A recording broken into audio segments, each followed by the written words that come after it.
कहते हैं समय ही धन है, पर सच ये है कि समय पैसे से बढ़कर है, क्योंकि खर्च किया गया पैसा दोबारा कमाया जा सकता है, पर एक बार खर्च किया गया समय कभी लौटकर नहीं लाया जा सकता। कितना भी अमीर आदमी हो, अपना गुजरा वक्त नहीं खरीद सकता। एक बार जो समय गया वो गया, फिर दोबारा कभी वो लौटकर नहीं आएगा। क्योंकि ये कोई मौसम नहीं है जो लौट कर आएगा। समय की कीमत को समझना चाहिए। हम कहते हैं कि सही समय आने पर हम ये काम शुरू करेंगे, जबकि सच ये है कि हर काम को शुरू करने के लिए हर समय ही सही होता है। आप कभी भी कोई काम शुरू कर सकते हैं। औसतन इंसान 80 साल तक जीवित रहता है, जिसमें से हमारे पास केवल 10 साल होते हैं कुछ करने के लिए, अपने सपनों को हकीकत में बदलने के लिए। बाकी के बचे सालों में इंसान अपनी जिंदगी के 28 साल तो सोने में खपा देता है और 14 से 15 साल अपनी शिक्षा में और 8 से 10 साल अपने मनोरंजन में बिता देता है, यानी घूमना, मूवीज, म्यूजिक, सपने और अपने शौक पूरे करना। इन सब में वो अपनी लाइफ के 8 से 10 साल निकाल देता है और 4 से 5 साल वो खाना पीना, टॉयलेट, इन सब में निकाल देता है।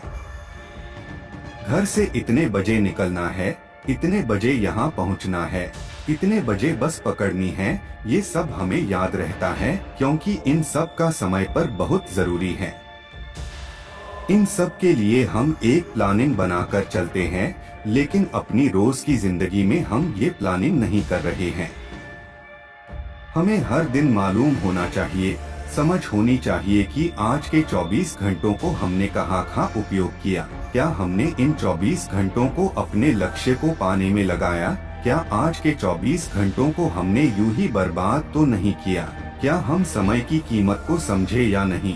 क्या अभी भी आपके पास घूमने, सोने, खेलने, बेवजह की बातें करने, इन सब के लिए फालतू समय है? हमें हर दिन मालूम होना चाहिए, समझ होनी चाहिए कि आज के 24 घंटों को हमने कहाँ उपयोग किया। क्या हमने इन 24 घंटों को अपने लक्ष्य को पाने में लगाया? क्या आज के 24 घंटों को हमने यूं ही बर्बाद तो नहीं किया? क्या हम समय की कीमत को समझे या नहीं? क्या अभी भी आपके पास घूमने, सोने, खेलने, बेवजह की बातें करने, इन सब के लिए फालतू समय है? क्या हमारे जीवन की 1 सेकंड की कीमत 1 रुपए से भी कम है? हम कैसे अपने जीवन के सबसे अनमोल संपत्ति को ऐसे ही व्यर्थ गवा रहे हैं? खोया हुआ धन फिर कमाया जा सकता है, लेकिन खोया हुआ समय वापस नहीं आता। उसके लिए केवल पश्चाताप ही शेष रह जाता है। इसलिए वक्त को कभी बर्बाद ना करें, नहीं तो वक्त आपको बर्बाद कर देगा।